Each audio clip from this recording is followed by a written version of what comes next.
Okay, so everyone, welcome back. And what is the title? All right, we'll just start with the invocation. Vasudevendra Yogendram Natva Jnanapradam Gurum Mumukshurnam Hitarthaya Tattva Bodho Bhidiyate Nityam Shuddham Nirabhasam Nirakaram Niranjanam Nityabodham Chidanandam Gurum Brahma Namamyaham. Sadhana Chatushtayam Sampanna Adhikarinam Moksha Sadhana Bhutam Tattva Viveka Prakaram Vakshyamaha. Good, we'll stop here because this is where we are picking up the thought from. The class will continue now. So, what we have seen so far, I was supposed to have shared the book also for a quick revision, but I don't know how to do it now. So I'll keep the handout that Priyanka had sent us as an overall view. Very quickly to pick up the thought of the book, the thought flow in the book. The important point here was the intention of the author. And the intention, he said, is he is going to be telling us about what is the method of doing Tattva Vivek. Tattva ka Vivek karne ka tarika, or more knowledge about Tattva Vivek. Why? Because it was a moksha ka sadhan. It is a means for moksha. And for whom? He said, for those who have sadhana chatushtaya. For them. So, important topic of Tattva Bodha is Tattva Viveka Prakaram. This Tattva Viveka Prakaram is actually the Vedantic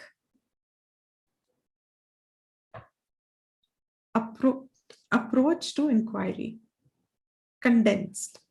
Whatever you will find in Upanishads, any Upanishad, in the entire Sampradaya, through lot of analysis and through lot of examination of the topics, verses, mantras, which are very, very abstract sometimes, but with the help of bhashyams and translations and the teacher's Sampradaya, which has been expounding the meaning, students are able to get the grasp of the essence of the meaning objectively first before they can internalize it for their own sake. Entire knowledge is Tattva Vivek, and its purpose is moksha. So this being the topic, Tattva Viveka Prakaram, the author had then gone on to first take the Sadhana Chatushtaya Sampanna, because that was establishing the Adhikari. That really is not so much a part of Tattva Vivek. I'm going to repeat myself. Topic really starts with Tattva Vivek. But before starting the topic of Tattva Vivek, the author had first started with Sadhana Chatushtayam so that it qualifies the student, it qualifies the listener. So Sadhana Chatushtayam is not the topic in Tattva Vivek.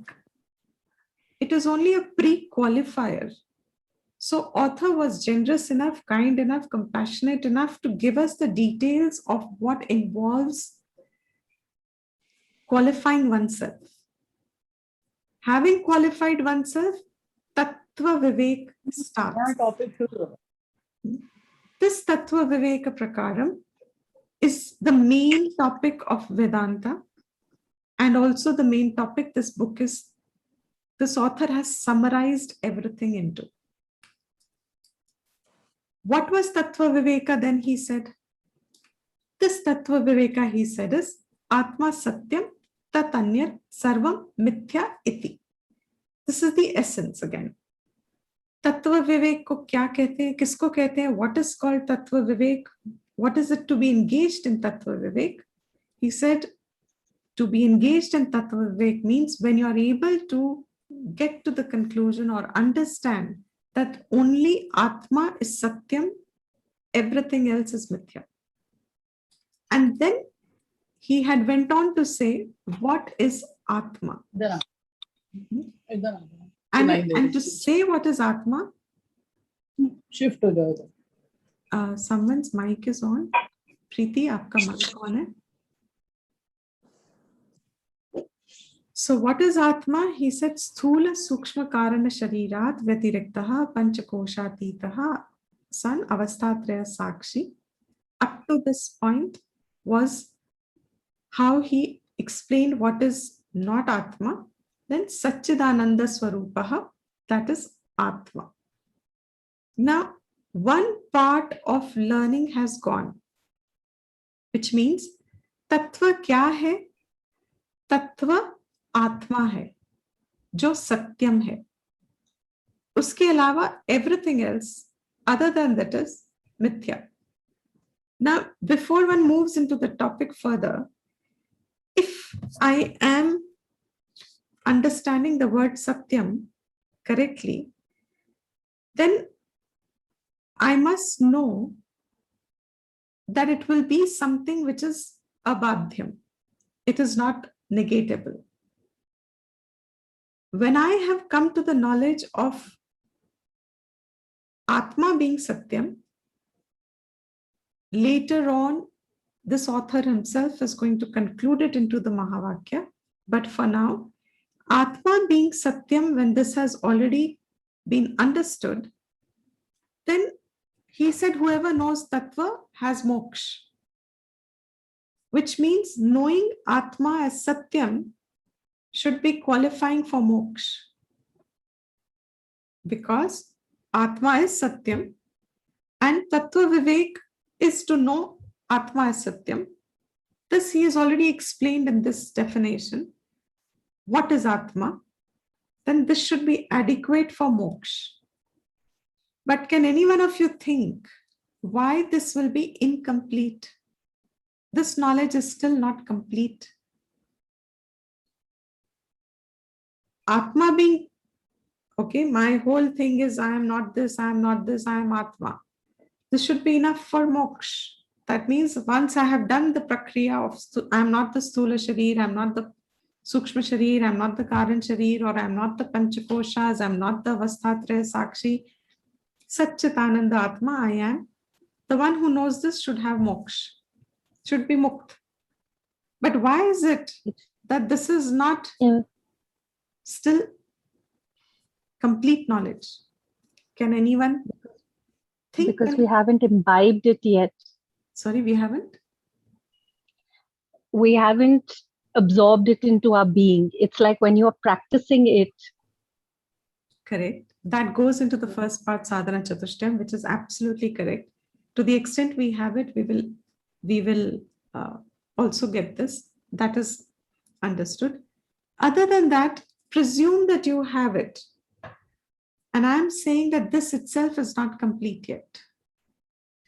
Because maybe because it doesn't establish the Advait, maybe because right now we don't know, we all think we are Atma, but we haven't understood whether we are the same or whether we are different from each other, so it doesn't establish us in that Advait, maybe that's why. Excellent. Very good. Very, very good. Yes. I am still different from the rest of the world. Absolutely correct. Both of you. I am still different from the rest of the world. So that means I am Atma. Okay, very fine. Very good.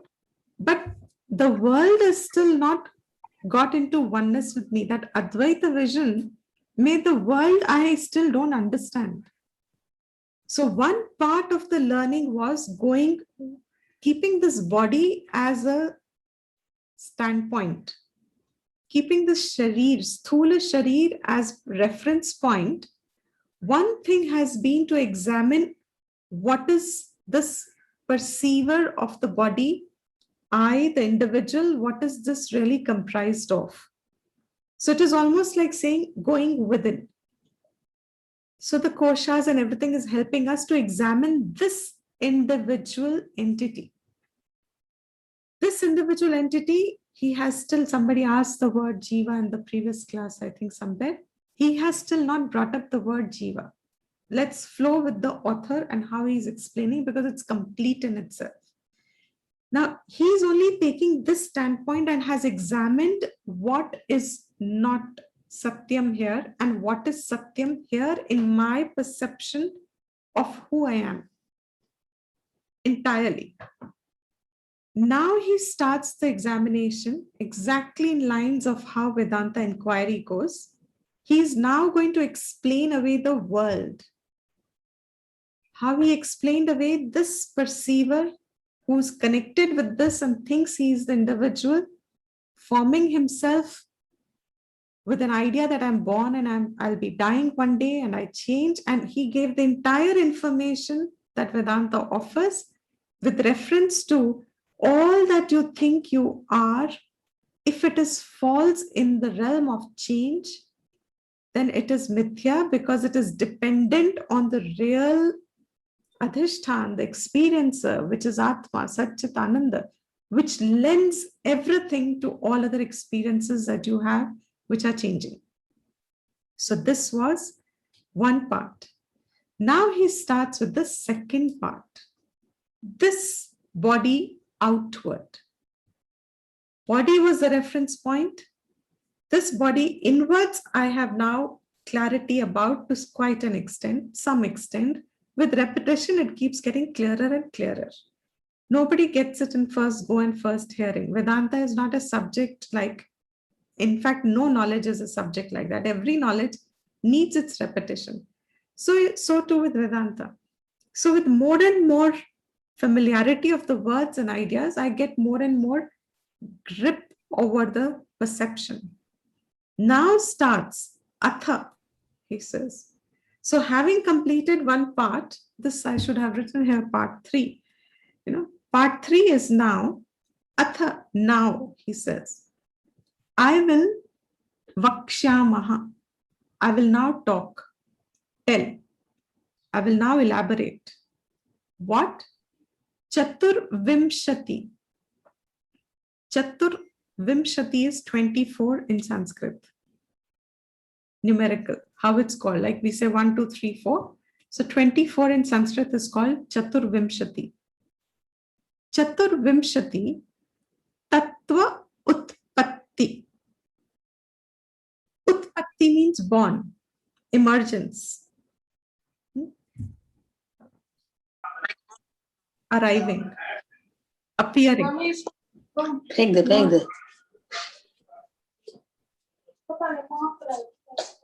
Kiran ji आपका mic on है?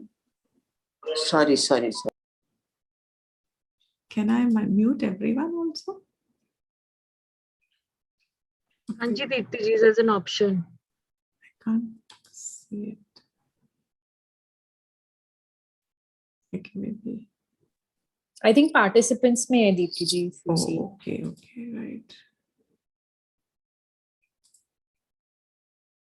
Mute on. All right, now everyone's muted. You'll have to unmute yourselves to talk. Zoom's better. Very good. So, Chaturvimshati means now 24. What about 24? Tattva Utpatti. Utpatti is what we were saying is emergence, born. 24 Tattva. This Tattva here has another meaning from the Tattva Bodha. In Tattva Bodha, we said Tattva means the very essence of everything, the very substratum of everything, the truth of everything, knowledge of that. That is also called Tattva. Another meaning of the word Tattva is elements. Just matter, elements. So here, the author is saying, I will now tell you about the evolution or emergence of 24 elements. Now, what this really means is, so far, call this here, the knowledge we have covered so far is microcosm. Cosm means, we all know, cosmic cosm. Micro means small. Macrocosm means total. This individual world, microcosm, is what has got covered. Now he is going to talk about the macrocosm, emergence of macrocosm. So here in the microcosm, we saw that non-understanding or avidya, not knowing that I am Atma, makes me superimpose on my faculties that I find myself with and come to the conclusions that I am such and such and I am such and such. Is so far okay with everyone? Because this is all just repetition of the previous classes, if you've been following it. Now he starts by saying, this unison, this oneness that must arrive, is the world separate from me? If I am Satyam, then Atma is Satyam, then obviously the world is what must be Satyam.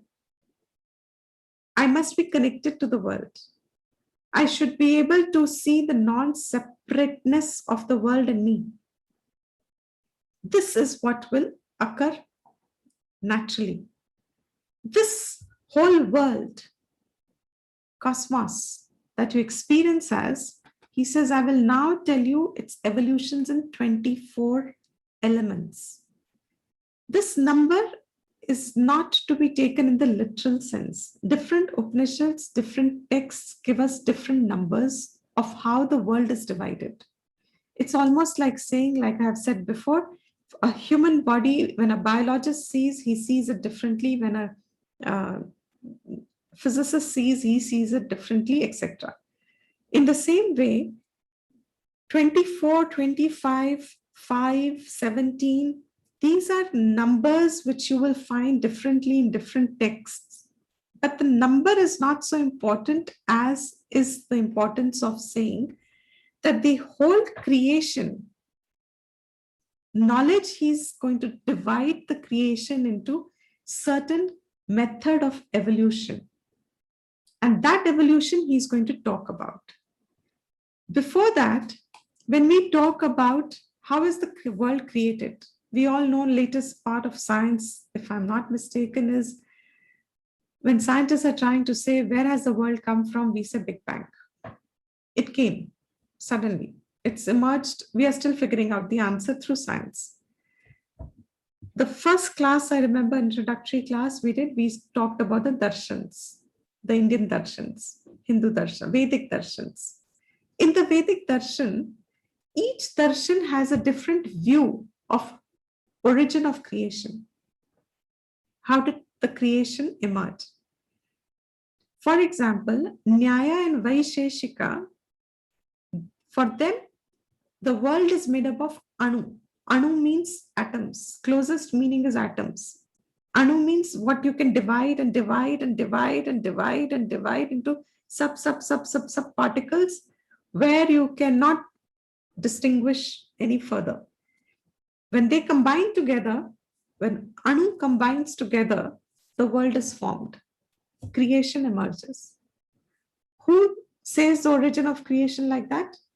Nyaya and Vaisheshika schools of thought, darshan. Vishishta Advaita school of thought says Brahman is the starting point, Adhishthan, but it is a parinami.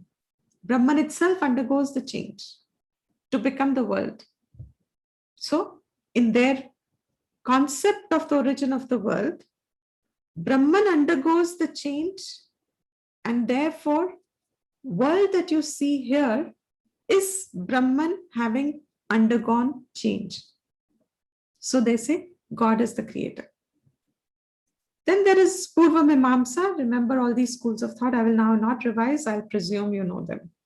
Purva Mimamsa is the Karmakand part of the Vedas. They say there is no creator. There is no God. There is no Ishvara. Creation has always been there. It's beginningless. You cannot say when it started. Creation is always there and it will remain always there. All that one does here is, as an individual, he connects to the world and does what he's supposed to do as a part of his service to the creation. To close extent, that much. Then you have Uttar Mimamsa. And what is Uttar Mimamsa? That's Vedanta, the Advaita version that we are doing. Advaitam that we do.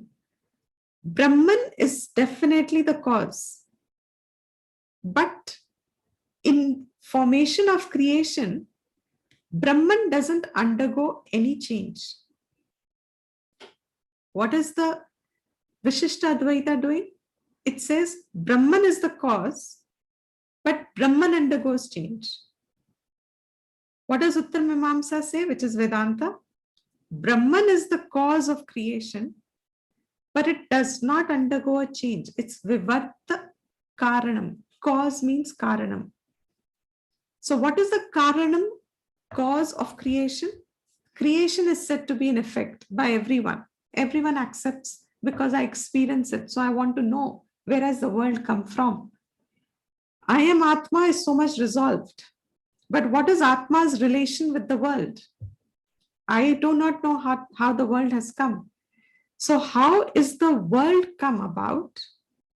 World becomes the effect, the product that I'm experiencing. Just as when I see a pot, pot is the effect that I experience. When I experience the pot, then I will ask, where has the pot come from? Who has made it? Etc., etc. And for any pot to be there, the important thing always will be that pot doesn't get made from nowhere. Any creation, we understand, will always have something which is a material with which the world is made. And also there will be some maker of it, who's the intelligence principle behind it. Because for a pot to have a certain shape and a function, somebody has conceived it behind. This idea is further expanded just to convey that our experience as beings, in our experience, we identify a world which we experience and we want to know where it has come from as a product. And from whatever we engage with products, we are always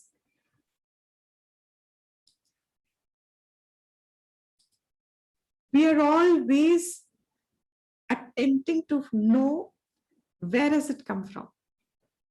So each one of them, different darshans will have a different viewpoint. Vedanta says it is Brahman is the cause, but Brahman doesn't undergo a change. This is very fascinating then. If Brahman doesn't undergo a change, then without having had a change, how is there a product? How can there be a cause and an effect relationship established? Because for any effect to take place, the effect must be held in its potential state in the cause. A pot, to be a pot, is potential in clay. Only then the intelligent maker can make a pot out of it. But if clay is not moldable, then the potter cannot make a pot out of it even if he has clay, because the clay cannot be molded. Therefore, for creation to be, it has to be coming from some material, and there must be the intelligent doer of it. And if we say Brahman has come from, is the cause of creation, and Brahman we maintain is not undergoing any change, remains changeless. That is a definite Nityam Sarvagatam. Remember the very invocation we said, it is changeless. If Brahman has to remain changeless, then what is this creation? sarvam mithya iti. We have established it as it is all mithya. Means it has a dependent reality for sure. But Brahman doesn't undergo a change. Now, to explain this conundrum, without changing how has a creation come about, this is going to be explained in the following passages. But before that, we will finish what the rest of the schools talk about the origin of creation. So in Dvaita school, Prakriti is said to be the cause, not Brahman. Prakriti, and Prakriti itself undergoes change. But the intelligent cause is the God, is Bhagwan, is Ishwar. So intelligence lies with Ishwar, but material part of it comes from Prakriti, matter. In Sankhya and Yoga again, Prakriti is considered to be what undergoes a change. They also maintain that. In Jainism, it says there is no need for anything. Creation is in its swabhav, the way it is changing, it is like this. So you don't need, Pudgal is a technical term. I have not much researched on it or studied it. It is just to differentiate that their standpoint of creation is different, to say that they don't accept creation as something different from the very swabhav that it shows. This is creation. They forget about it. Means they don't talk, or rather, we do not address this further in discussion. Last comes is the Charvaka school. Charvakas were the ones who are materialists or non-Vedic, means worldly people, means sensorily dependent people. What are they saying? They say the world is an accident. You have a lot of people, when you have discussions and they say dunya. So there was this whole vada that it's just an accidental thing and you don't have to think much about it. The world is an accident. This is their school of thought. So I'm going back again here because for us, what is essential is trying to understand. These are different ways. This is just an outline to say that there can be different schools which will talk of the origin of creation differently. And as a student of Vedanta, we do not mix the standpoints. So if you know which school is saying what, then you are able to understand better what Vedanta says. Because for us, there is only one important feature. If Brahman doesn't undergo a change, then how do we explain away the creation? How has the creation come about? Yes, our famous example, because it is mithya, superimposition, we said, it is adhyasa, just as on rope, snake has got created. So there are two ways in which things get created. One creation is where the very cause undergoes a change, like all these different schools of thought are saying. And the example for it is how milk becomes curd. This is a traditional example. For curd to become created, milk undergoes a change. Parinami karanam milk is. And what do you get? You get curd. Curd in itself is a product to be consumed. This product itself becomes a karanam for something else. So you can make buttermilk out of curd. And you can make something else out of it. You can make curry out of it. Or from milk and cream, you can make clarified butter, etc. So there is a cause itself which changes to form the effect, and the big point there is that this becomes non-reversible. The effect cannot go back to its cause. बहुत बड़ा difference है ये. Why Vedanta becomes on a separate league itself. The league of thought changes in Vedanta. Because if you accept that there is a parinami karanam, then moksha cannot be possible, because moksha will have to be a product of some change. It will come in the future. Now here, if you accept that Brahman is the cause, then how has the world come about? We said the second method in which a creation happens is adhyasa, superimposition. You can mistake a thing for another, but for that time, it feels as if it is real. For example, when I didn't see when I didn't see rope as rope, rope is the material cause for the snake to appear. So the creation of snake, that is also creation in my perception. I see a snake and nobody can shake my doubt or shake me out of it at that point. When I'm seeing a snake on a rope, I am firm that it is a snake. And if it is a snake, snake has got created for me. But what is the nature of that snake creation? Vedanta is clear. This is not a real creation. It is a dependent creation on non-recognition of rope. So what are the word? The word is, it is a dependent creation on non-recognition of the rope. So what is really the cause of snake? Creation of snake. The cause of the creation of snake is non-understanding, non-recognition of the material cause as in its nature. When I don't see a rope as a rope, it becomes the cause for the effect called snake. I'll repeat this. When I don't see a rope as a rope, that not seeing rope as a rope is now the cause for seeing a snake.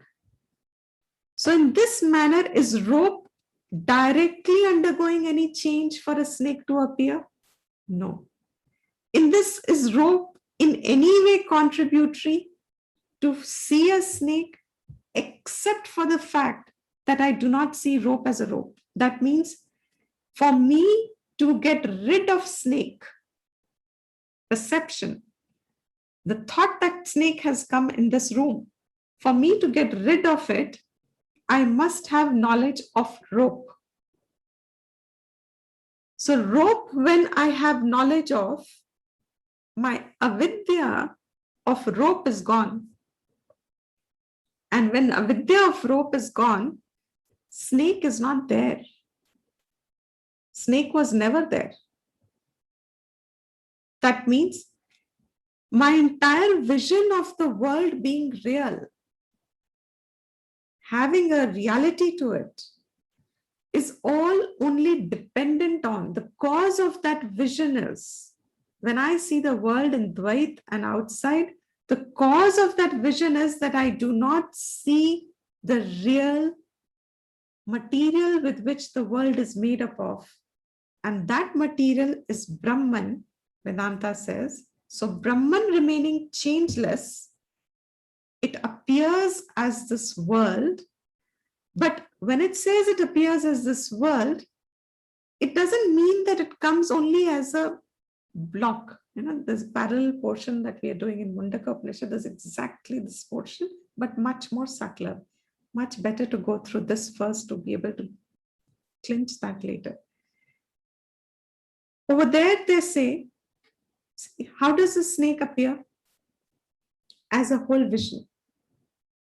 If snake appears as a whole vision, then it looks as if the whole creation must have come together.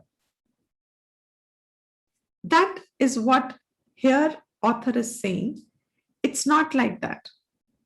Okay, these were more schools. I'll come back to it later. It is not like that. But there is Brahman remaining changeless.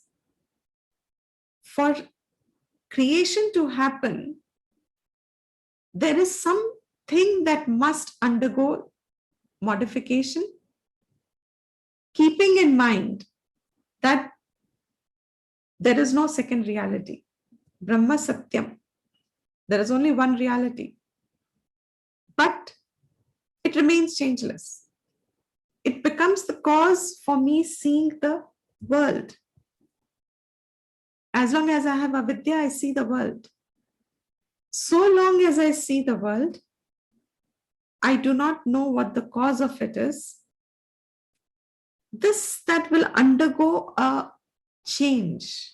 24 tattvas, he says.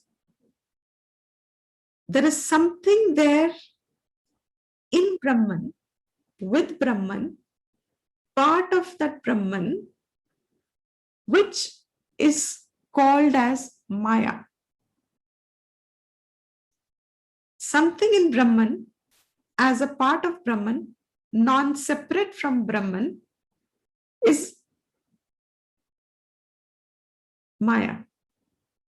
What really is Maya? Most confusing term for most people. In Vedanta it is, because Maya is two words, Maya, that which is not again, which is not real. No? Ma, not. No solid astitva. But it is introduced. It is introduced like in a mathematical equation, you introduce x is equal to this. For it to then be concluded, therefore x is equal to this. So Maya is a deliberate introduction to complete the perception. And once it has got completed the perception, Maya itself dissolves away as not existent. Maya itself doesn't remain as existent entity. Just as another example Shastra gives us is when you have a well, because in those days water was from wells, and if you had to purify the well water, to purify well water, you put alum in it. Fitkari, I think they call it, fitkari in water. What is the nature of that alum? He says alum is introduced, and introducing already in an impure water, you're introducing another thing which is another impurity. You're adding impurity. So what is alum? It's added from outside in the well. But why is alum added?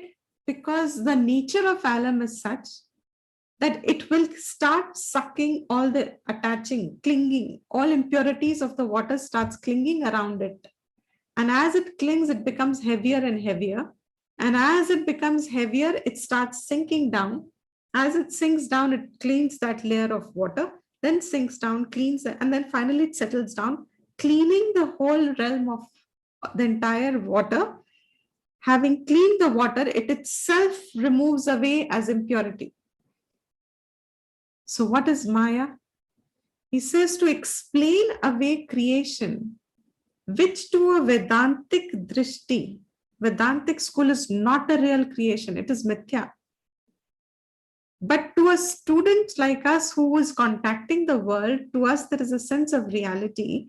Till my knowledge is firm, I still need to know to quieten my curiosity and my jignasa, because my hold of reality does not diminish itself just on saying that I am Atman.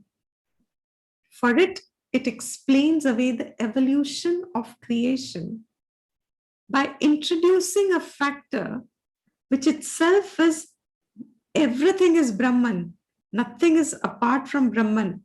Therefore, whatever has got introduced must also be a part of Brahman in such a way that it will remove the entire perception of duality and itself dissolves away. Maya is always non-separate from Brahman. To explain this a little better, first from Puranic language or from how you see it in the world, in our Vedic Smriti portions of worship, where you have a Bhagavan, say Krishna, taken as the Purusha, always with him Those who are very, very ritualistically firm, they'll never worship Krishna alone without Radha. Without Radha. Because Radha is the Shakti of Krishna. Shiva without Parvati. Parvati. Parvati is the Shakti of Shiva. Does this Shakti stand separate from Shiva or from Krishna? And yet they're considered two. Now, where is Parvati or say Brahmaji with Saraswati? Why Saraswati? Because Brahmaji is the Lord of creation. Saraswati is the goddess of knowledge. So knowledge is what is that? Shakti.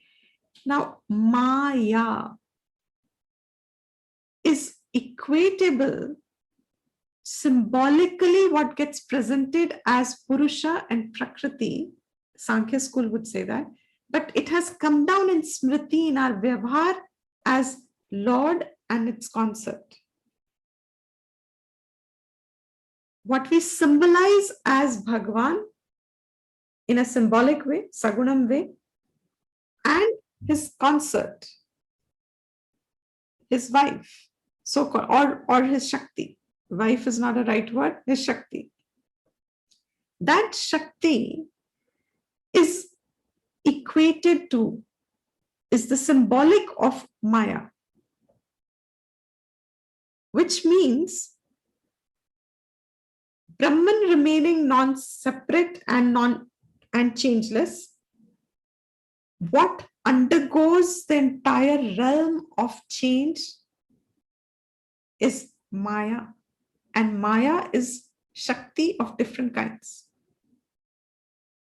Take it as Shakti, power, energy, any word you want to.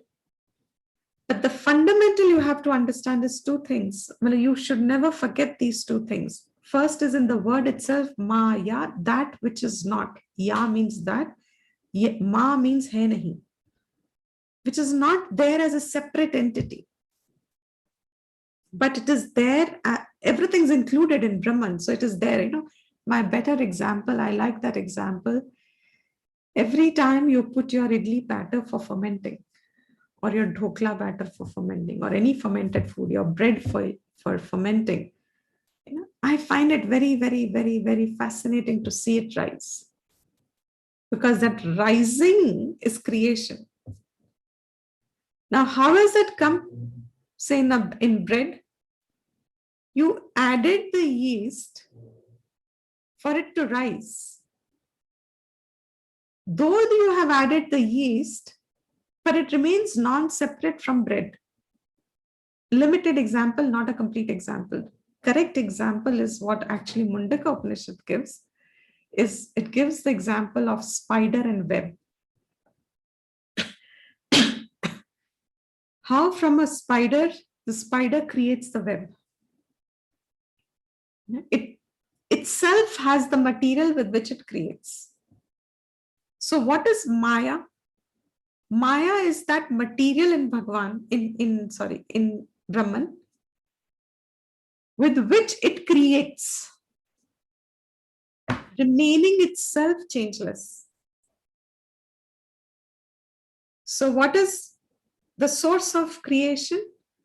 Says the source of creation is Brahman, remaining changeless, but its own Shakti, which is now, because of its own Shakti, it can be separated as a name. But in its own self, in Brahman, it has not got a separate entity. But as the creation is beginning to form, Brahman, his own creative Shakti, starts to emerge. That creative Shakti is called Maya. And this Maya, he says here, Brahmashraya. Brahman, Ashraya. It is completely dependent on Brahman. It is substratum in Brahman. Uska adhishtan Brahman hi hai. Ashraya Brahman hi hai. Without Brahman, there can be no Maya. Without rope, there is no snake. So what is the ashray of snake? Rope. Because you will not see snake on a cloth, straight, simple cloth, or you cannot see a snake on where? On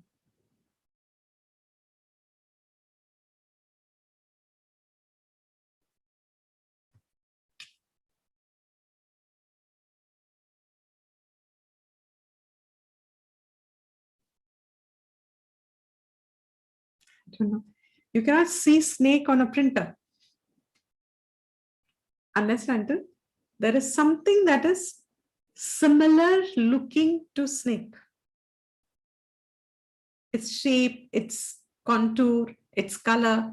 Kuch to similarity hona chahiye for me to mistake it. So in that sense, this whole ashray of snake is in the rope. In the same way, Maya has an ashray in Brahman.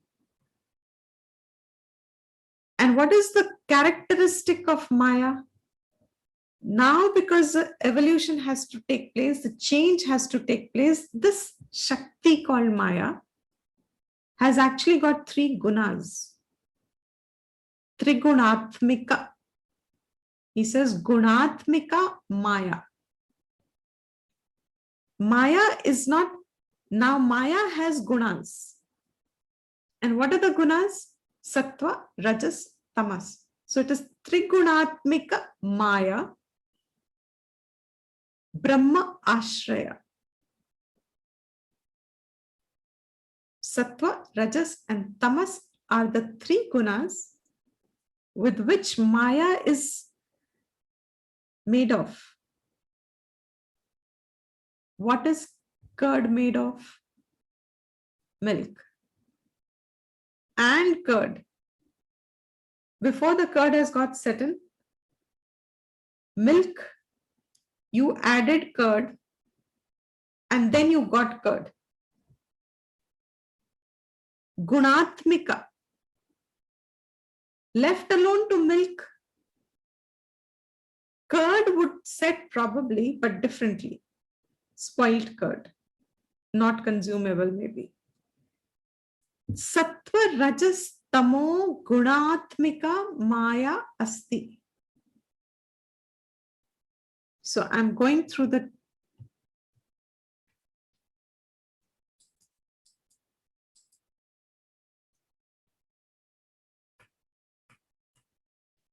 Atha Chaturvimshati Tattva Utpatti Prakaram.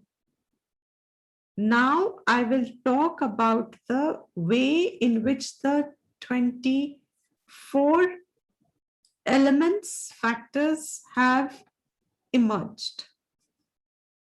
And to say that, it says, part of the text, the emergence comes from Maya. And Maya is Brahma Ashrita. And Maya is endowed with 3 gunas, Sattva, Rajas, and Tamas. And then we'll continue tomorrow. Each one of them is now further going to evolve itself. And how the 5 elements will come from each. And in that whole graph of, or that description of creation will establish that it is non-separate from Brahman. Okay, so I think we'll end here for now. And I know it's something new. I'll be repeating it again because naturally tuning in, especially after a gap also. There'll be too many questions at this point because the topic is really just started. So we'll continue tomorrow. Divya, you want to conclude? Ji Deepti ji. You remember? No, Okay. not yet. Well, I haven't put the slide yet, I think. So I'll just do it myself. Om Sarvesham Swastir Bhavatu Sarvesham Shantir Bhavatu Sarvesham Purnam Bhavatu Sarvesham Mangalam Bhavatu Sarve Bhavantu Sukhinah Sarve Santu Niramayaha Sarve Bhadrani Pashyantu Ma kaschit dukkha bhag bhave.